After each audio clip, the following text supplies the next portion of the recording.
morning. Shalom. It's I don't even know what day it is. It's March 18th, 2020, March, and it is snowing. There's my fire pit, and Nilla, welcome to my backyard. I just wanted to put out a super quick introductory video. Yes, I should edit this to the one I'm going to release later today, but I just wanted to give people an introduction to the next guest I am introducing you to.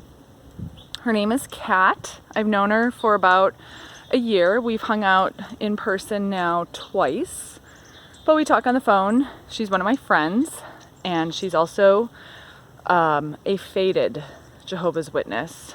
She was physically out yet mentally in for 30 years. She also has her own YouTube channel, so I just wanted to give her a platform so she could introduce herself, because she has a drive and a heart and a desire to rebuild her community, pay it forward. She is so creative. She's a coach, and the reason why she came into my life is because of these guys, dogs. She saw my video a year ago-ish and reached out and just simply said that I resonated with her on whatever level, and from that a friendship was born. And it's been beautiful, and sometimes bumpy, sometimes awkward, and that's okay. It's about navigating freedom, and happiness is being in Slovenia. I'm Slovenian heritage, and I've never been there, and I hope to get there, but seemingly not anytime soon right now. So it was because she saw my dogs on my first videos. At the time I had 2, now I'm just down to 1. And I was actually going through some difficulties with my dogs because my bulldog had cancer and there were some behavioral things. So she reached out to me to say, hey, I can help you with your dogs, because Kat is an amazing animal behaviorist, canine partner who stands for benevolent leadership. And when you can be a benevolent leader in the life of a creature this amazing, that carries on into other areas of your life. Being a benevolent leader in your marriage, being a benevolent leader in your home church, being a benevolent leader at your workplace, which is why I appreciate Kat's friendship so much. And we step on each other's toes too. My dog is like getting very snowy, but so on that note, we're gonna walk it back. But I hope you enjoy the conversation I'm gonna share. We did like a couple takes. We're like, what do we even talk about? But somebody wrote a comment on a little video I posted yesterday while I was at the airport that they felt like watching me was like watching someone pick a scab.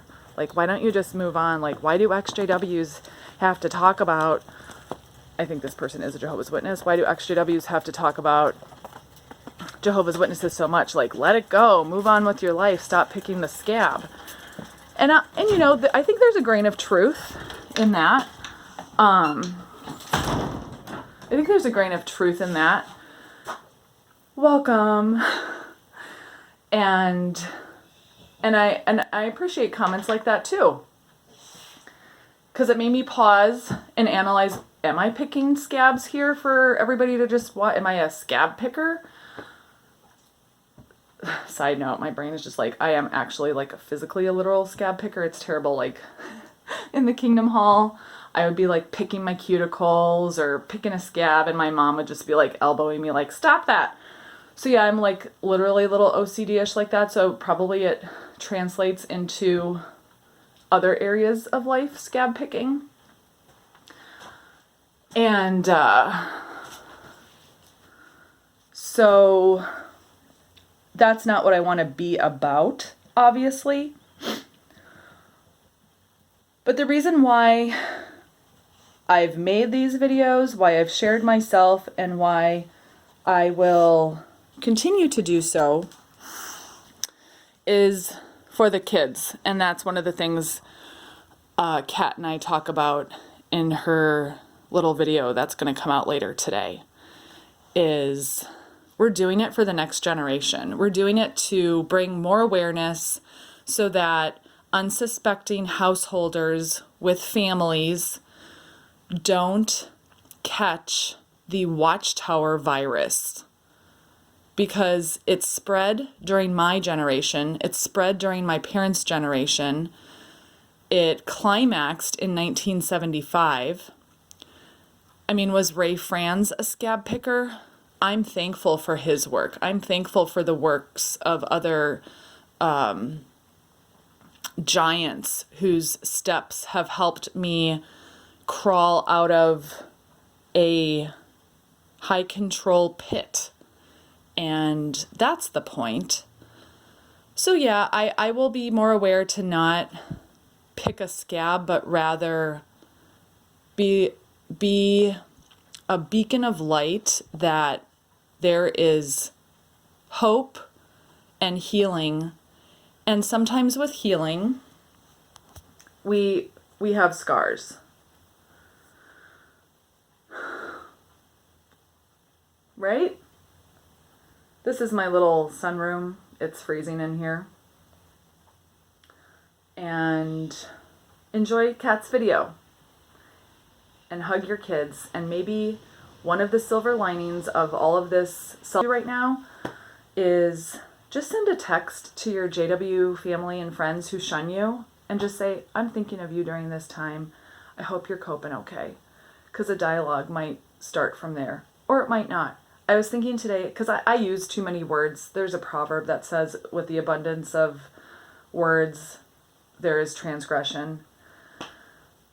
And I'm trying to apply that to my communication. Less is more. And so if I could do it all over again, if I could fade quietly, because I did a very noisy fade, which then erupted into a marking talk of Allie is an apostate and the rest is history, I would let them come to me, let them deal with my absence, because that's what woke me up. I saw that two of my friends, two brothers who were amazing talk givers, amazing commenters, just good people, they all of a sudden stopped going to meetings. And I was like, it was my job as a JW to reach out and encourage. And that's what I did. I sent him a text message and said, hey, we miss you. Is there anything I can do to encourage? And from there came out the truth. And that was, that I couldn't unsee what I saw, and I had to do my own research. They put the burden of proof on me. And I would just, if I could do it all over again, I would let them come to me and say, well, why aren't you here anymore? And I would just say, it doesn't resonate with me. And then if they ask another question, well, what do you mean it doesn't resonate with you?